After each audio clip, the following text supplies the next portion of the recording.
The TFX Invitational just wrapped up, and that final heat of women, wow.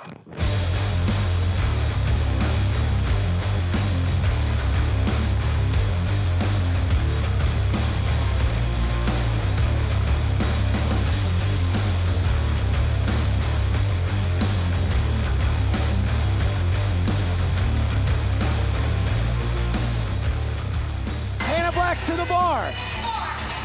And she gets at the back, and here comes McAlishan. This is where it got interesting in every heat today.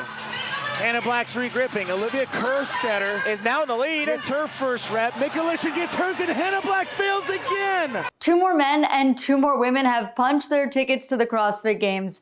And before we get into who were the ones who came out on top, just want to give you a little overview of my thoughts on the TFX Invitational and sort of where we are in the season.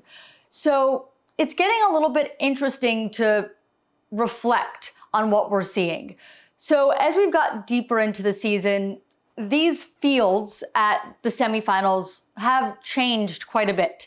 We started out with the Mayhem Classic, and I feel like we looked at who was at the Mayhem Classic and we're like, whoa, more questions about who's going to qualify, and the thought that a lot of these people did deserve to be at the CrossFit Games, and that the leaderboard could get shaken up quite a bit depending on what we saw in events. Now that we're deeper into the season, more people have punched their tickets through in-person semifinals as well as the in-affiliate semifinals, which the leaderboard locks on the 19th. But many of these athletes have already received validations for their videos. And if their videos are valid, they know that they're likely to stay in the same position or possibly better than what they're at right now. The people that are left at these semifinals are a little bit, I hate to say it, lower level. And now it's getting a little bit easier to predict who is going to make it out of these fields, who's going to be in those top 2 or top 5 positions. There's a little less questions, and maybe it leads to a tiny bit less interest. It felt like TFX was talked about a little bit less than we've seen some of the other semifinals that have happened so far. And it looks like there were a little bit less viewers on the live stream. That's just a speculation as to why. It also might just be the volume of competitions we've had lately. We had Wadlands, we had an affiliate semifinal, we had WFP last week, and now we have TFX this week. Maybe just people are a little bit burnt out or forgetting that we have all of these competitions. And the live stream, while it was good, there was no live stream on Friday, so that kind of impacts grabbing people. And after watching WFP last week, where they pumped so much money into that live stream, it was good, but not the level of WFP good from an optics, just looking at it perspective. Now, these live streams were available immediately. That's a major plus. I wouldn't be making this video for hours maybe if I had to wait on an event being uploaded like I did at WFP. So different hits, different misses. I really don't think at all, actually, that this live stream for TFX was a, quote, miss. I just think after seeing the one with WFP that was just so produced, this may have felt a little bit more down to earth. I don't know if that impacted viewership at all either, but it was very good. I really enjoyed hearing Chase again. Angelo DeChico is definitely somebody who I think we're going to see in the broadcast space even more, especially when he takes a step back from competing in teams. Both Laurens were very good. So I definitely enjoyed this broadcast, just a different feel compared to what we saw last week. Quick PSA. If you're not subscribed, make sure you press that button right now. Carson wanted to hop in here to remind you and to give me kisses that you should subscribe to the channel because it's free and I have content all the time. Okay, Carson, okay, back to the video. Also, I heard it kind of had like a throwback type feel back to the days where we still had, you know, regionals. TFX has been around a very long time, and we were talking earlier, Angelo, just the setup and the way the sets is like this has the old school regional vibes, which a lot of people have been missing over the last couple of years. Though the sport has progressed, almost we miss that middle ground local comp feel, yet we're still sending people to the CrossFit Games. I think there were a lot of teams competing. That also brings in so much energy. I think people talk about how the team competition can be a little bit boring, but I think that when it comes to bringing in people, the teams do bring in people. I've went to regionals back in the day multiple times. My gym had a team at regionals a couple of years ago. That brings in so many viewers to these more local competitions like this one. And TFX was sort of a regional competition in the sense that it was only for North America West. If your gym's nearby and you have a team competing at what is like a regionals, people show up, people are excited, especially when games tickets were on the line. You'd see gyms rolling real deep at these competitions and filling the stands, and that was so awesome. So kind of cool to hear that this had a similar feel to that. And I think that is one of the biggest values in the teams. Teams that are rooted in communities. I think that's something, this is sort of a side note to this whole competition, but I think this is something that we need to continue and really lean into with the team competitions and at the games as well, that these are communities. They are representing their communities. And I think when you have those people so deeply ingrained in their CrossFit communities, that'll bring people to the semifinals, to the regionals, and to the games to see their friends and their counterpoints compete at the highest level. Okay, let's get into this leaderboard, and we're gonna start with the men's side because it was a little bit more consistent all weekend. And I picked the two athletes that ended up in those qualifying positions in my top three. I did pick William Leahy to make it to the games. That was my mistake. I think at this point, I don't know if he will make it to the games. I don't know if he has that capacity yet. And I think I'm gonna really need to see it from him before I trust him to pick him again in this type of competition. Especially because, like I said, these fields are a little bit more sparse than they were a couple weeks ago. It's a little easier. And he didn't do it. So I don't know at this point how I could pick him until I see him do it to qualify in what would likely be an even more challenging field than this. So in first on the men's side ended up being Nick Matthew. He has been competing for the last 3 weekends and still looked pretty solid at this competition and was in first pretty much wire to wire. I don't think he ever really fell out of that first place position unless you count the fact that he finished third in the first workout, which I don't know if you really can count that as him doing poorly or being out of a contending position, because he was certainly still in contention after a third on the first workout. And then he had a first in the second workout, putting him in first overall on the leaderboard, and he just stayed there. Going into the last event, he was tied for points with Chris Ibarra. He had his worst finish of the weekend in the OKC Ringer, which was a high volume gymnastics workout. And you could see him shaking his head a little bit on the floor. I'm not sure what exactly was going on, like what was going wrong. If he was getting no reps, which I think I did see a few no reps, or if he was just like, what's going on with me? Why can't I hold bigger sets?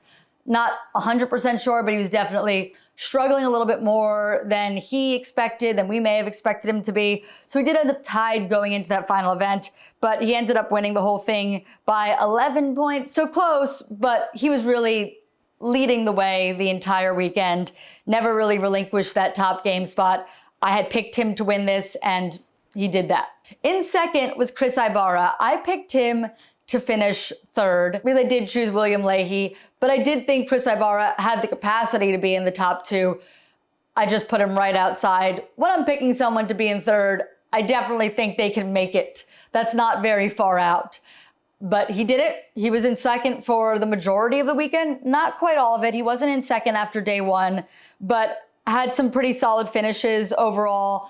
Ended up by the end of day two, looking like those two positions were locked up between Nick and Chris, and they did exactly that. Chris even making up some distance and tying things before that final event, but ultimately ended up in second because that final event had some heavy cleans, and Nick Matthew, just a strong dude. He touched and go'd some of them, and Chris didn't do that for any of them. Nick did fail one, but because he had banked that time, he was okay. Talking about who is just outside. Now, this is interesting because we have learned what the last chance qualifier is going to look like now. And I'll pop that post up on the screen so you can take a look at it, but I'll also tell you what it is. So the last chance qualifier will be June 12th through June 16th. It says your final opportunity to earn a spot at the CrossFit Games, the last shot to prove you belong on the biggest stage of the season. 5 scored workouts programmed by CrossFit coaches from around the world. one chance to make it count. So here's the important part. Who is in? The top 50 non-games qualifying athletes from the in-affiliate semifinals. So that's what happened 2 weeks ago. And then the top 10 non-games qualifying athletes from each in-person qualifier. So this part is interesting because in this qualifier, it's pretty clear who it'll probably be. But when it comes to something like Mayhem, a lot of those athletes have qualified. So we're going to see a lot of backfilling to get the top 10 non-qualifying athletes from that competition. And of course, all athletes must have placed in the top 1% of the 2025 Open to be eligible. So the 10, 3 through 12 from this competition are likely to get an invitation to compete in that last chance qualifier. So some athletes to take note of. Jacob Marlowe did very well. Nate Ackerman, he really fought to try and get into one of those qualifying positions. He had a 17th in the first event, which really killed him. But he had a first on Devil Dog 1 and 2, and he just looked fantastic in those workouts. And he's still very young, so I think he's someone we could see at the games. Maybe he'll do well at the last chance. William Leahy ended up finishing 6th, not bad, but not what we'd expect. Trayvon Benton actually did really well in the gymnastics workout. He is an 8th, will likely get one of those last chance qualifier positions. We also have John Wood and Raphael Sanson rounding it out. Let's head over to the elite women's side, and this one came down to the wire. And she gets at the back, and here comes Mikulishin. This is where it got interesting in every heat today.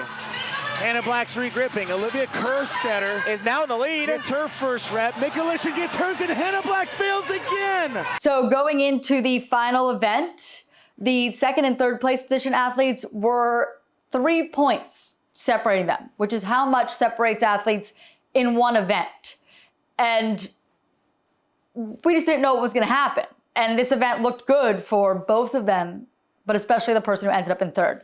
But first, let's just talk about who won the competition, and that is Olivia Kerstetter. I thought that she had a great chance of winning this competition, and that's just because she's better than most of this field. Even though she's competed 3 weekends back to back to back, she just is very fit, but also very good at these workouts.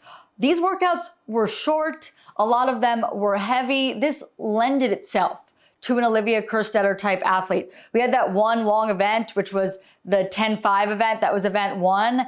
And it's hard to even remember we had it because it wasn't online. We didn't get to see that event. It wasn't streamed live. So it just was easy to forget that this wasn't just a high power output, heavy competition with short events.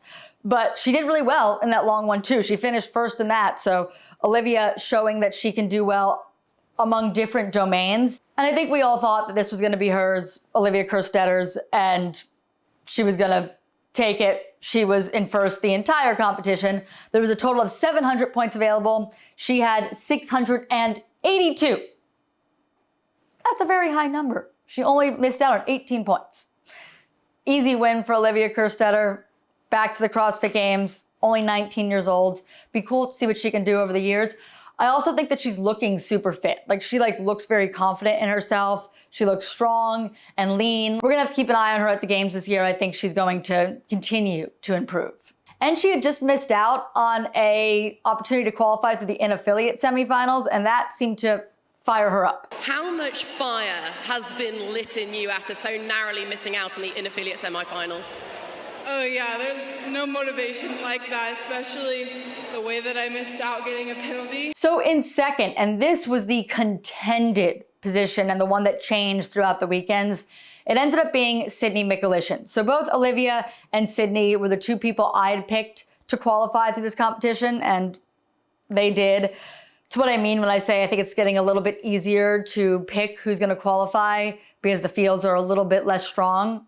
And there's just a few people that have missed out other places that have the capacity to be at the games, that are people we expect to be at the games, and they are the ones who end up qualifying for this competition. Sydney didn't have a great first event, but was very consistent with top 5, 6 finishes throughout the rest of the weekend. But she was in a battle with Hannah Black up until that last event, separated by, like I said, by 3 points. Sydney was ahead by 3, But if, say, Sydney and Hannah had come in 1 and 2, Sydney being 1 and Hannah being 2, they would have been tied for points. And it would have went down to a tiebreaker that went to like several spots out because they both had like first and second positions. And Sydney would have likely won the tiebreaker, but we didn't need it because Hannah Black, she blew up. So she came in looking real good off that run. Touch and go on the first 2 barbells. Sets of 4, sets of 3, touch and go. The 2 barbell, failed it, and failed it, and failed it. She ends up powering them at the end, but by then she finished in 15th place. This is a workout that looked great for Hannah on paper. No, she's not a strong runner, but the run isn't what matters. The run barely mattered. It was like, get your heart rate up a little bit and then do some cleans. She probably could have taken the run much slower. Not that she was super fast, but she probably could have taken it a little bit slower and still did better than what she did. She just pushed too hard on that run, pushed too hard on those touch and go reps, left the door open, way open for Sydney. Sydney ended up finishing 3rd and Hannah finished 15th. Not even close. It was actually very surprising. In fact, Rebecca Fuselier finished a couple seconds after her. And Rebecca Fuselier is known for working on her strength, for really pushing hard to get better there, but also being a small athlete, like 5'2" and under 130 pounds.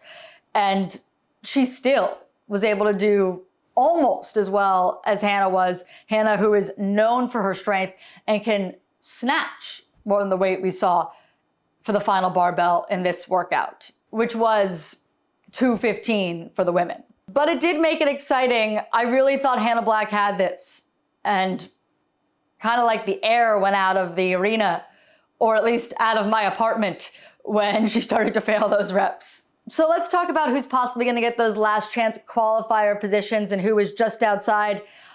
I have to say, 3 through 7, I mentioned all but one of them as people to look out for. And they all were in contention, sort of, and top 10 level athletes. So pretty proud of those picks. Let's talk about them, though. So in 3rd, obviously, we have Hannah Black, who we've talked about quite a bit. Her fate was in her hands. If she just beat Sydney by 2 spots, she would have qualified. But really, that would have meant winning it because Sydney came in 3rd and Hannah came in 15th. But if Sydney did about the same, Hannah would have just beat her, maybe pushing her down to 4th if Hannah had taken that top position, which she looked like she was going to do. In 4th, we have Rachel Noel, who's an athlete I don't know of as well, but really respectable finish here, only 3 points behind Hannah Black, and maybe someone we have to take a look at more as she continues to go to semifinals and as if she does the last chance qualifier. In 5th, we have Caitlin Bernardin, someone I told you to look out for, did really well at the North America West semifinals last year and appears to have continued to improve and did even better in this field this year. In 6th, we have Rebecca Fuselier, and honestly, I'm pretty impressed with that performance from her. I hope that she is proud of herself too. I don't think these workouts were the best for her. She won a workout doing amazing on that gymnastics workout at the beginning of day 3, but she just is a smaller athlete. She has done an amazing job at trying to fill those holes because I really wasn't sure if she was gonna finish the final workout before we started it, and she handled that 215 barbell. Really impressed. And I really do hope one day we see Rebecca Fuselier back at the games. Maybe this year there's still that one chance. Unless she goes to NorCal too. I don't know if she's planning on doing that, but she could. But maybe. In 7th, we have Allison Scudds, a really great performance for her as well this weekend. She is somebody who has been battling to try to get to the CrossFit Games for more than a decade, and we're seeing her still in the top 10. That shows longevity and is also really impressive. Morgan Porter finished in 8th, Zoe Warren in 9th, Ali Zerke, that is Colton Mertens' fiance, she's in 10th. I believe she got a backfill. That's actually a really impressive finish as well. Emily Rethwell in 11th. And Trista Smith, someone who was once a teen athlete. We haven't seen her make her way back to the individual quite yet. She finished in 12th. I don't think she'll do it this year, but she's getting the reps, and one day I think she could potentially make it back to the games. That's it for TFX, and we actually have a weekend off from qualifying events. Memorial Day weekend, we won't have any. And then we have 4 that final weekend of May, first weekend of June. So that'll be a big one. But we get a week off. I'll still have content here though throughout that week, so make sure you subscribe. I have lots of stuff coming. I really appreciate you all for watching, and I'll see you in the next one. Bye.